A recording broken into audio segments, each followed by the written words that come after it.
Welcome back, Vikings, and thank you for joining me on my very first crafting video. Today we will touch base on a couple of basic different bushcrafting skills. I will introduce you to the techniques and direct you to the masters for more information. Stay till the end for my music segment, where we will be getting acquainted with some of the greatest Viking bands. Hope you enjoy!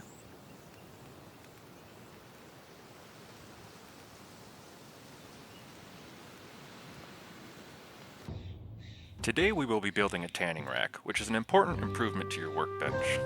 According to Dr. Josephine Barb from the Technical University of Berlin, humans have been tanning leather since 8000 BC. The materials we will be using today are leather, twine, and hazelnut trees. Hazel trees grow mainly in the northern hemisphere and are an excellent resource for survival.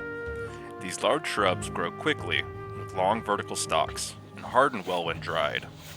According to World Flora Online, there are 17 different species of hazel tree. Its uses stretch as far as your imagination can. Hazelnuts also play an important role in Irish mythology by way of giving you the consumer wisdom. This technique here is called battening. Using a blade and striking the blunt end from behind with a hammer-type tool allows for more precise cuts. It is also a great technique for making kindling. I am cutting all the stalks to the correct length now. We will need a total of 4 legs for the bipods, 3 horizontal stalks, and 2 stabilizers for the end.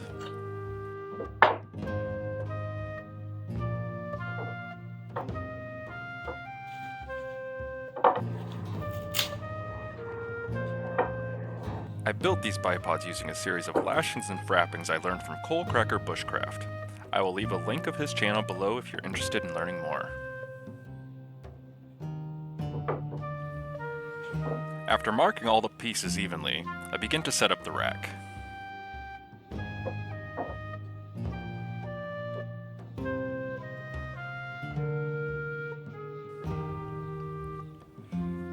The knot I will be using to tie the cross pieces is called the Japanese square knot, also learned from Coal Cracker Bushcraft. It is important to have the joining faces flat for the knot to work. But if you're unfamiliar with ropes and knots, I'll always tell you. If you don't know a knot, not a lot.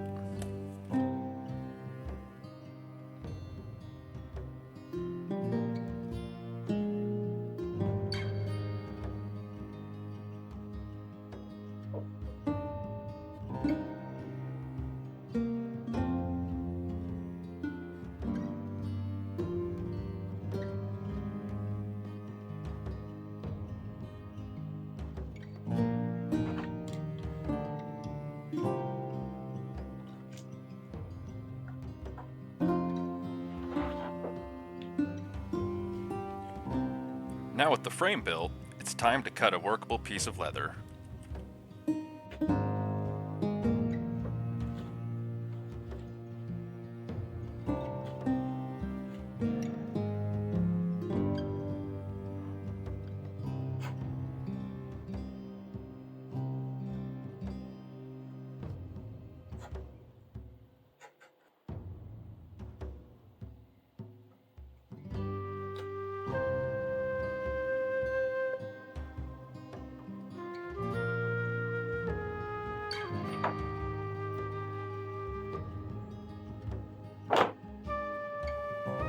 Now it's time to add the stabilizers before I add the leather.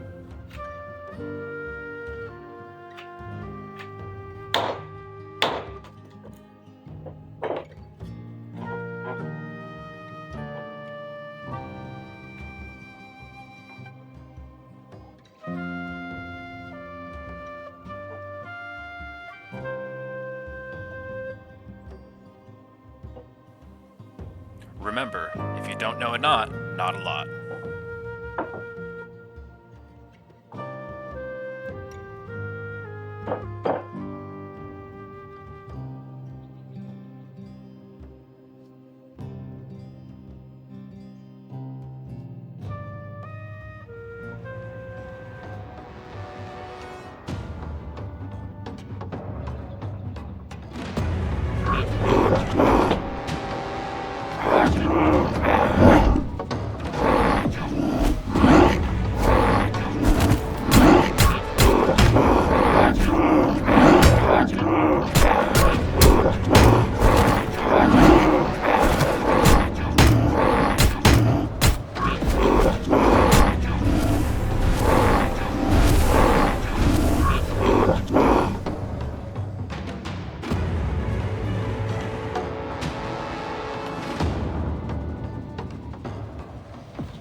Pardon the interruption.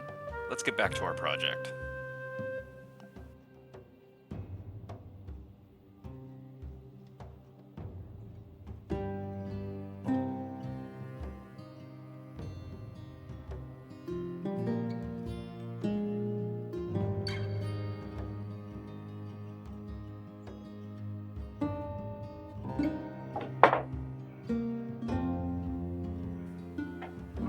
Tanning leather works by way of stretching the hide slowly over time and applying oils and fats to protect the leather from water damage and decomposition. Any large-scale production of leather in ancient society was moved to the outskirts of town, as it was quite the smelly affair.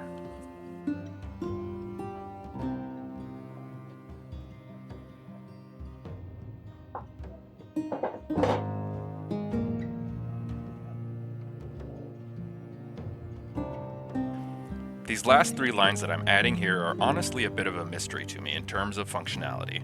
I reached out to Iron Gate and they told me it was just a design choice, so here it is.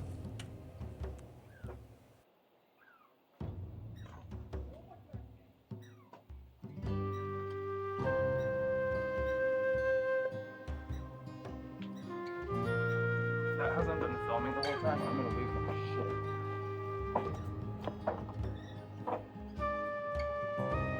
Well, that's gonna do it for our first video.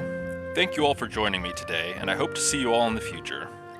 For now, I will leave you with the taste of metal in your mouth, as we rock out with Brothers of Metal. See you in Valhalla!